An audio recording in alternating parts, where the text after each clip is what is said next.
ও ডাকছে, দেখেছো ওকে? এদের গাছের মধ্যে তুমি মেকআপ দেখা যাচ্ছে না তো। পড়ে গিয়েছে মনে হয়। না না, এখানে আছে, এই যে লেজেই দেখো। আমি কিছু করছি ব্যাং, কেমন লাগে?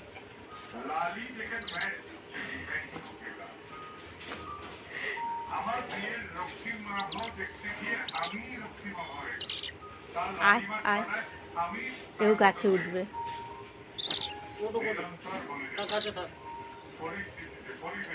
বাজারে ঘাটে সব জায়গায় নিত্য ঠাকুরের কথা পরিবেশন করতে থাকে, কাউকে বাদ দেবেন না, কোথাও না। ভ্যান বসেছেন, ভ্যানওয়ালার সাথে দুটো কথা বলুন, দোকানে বাকি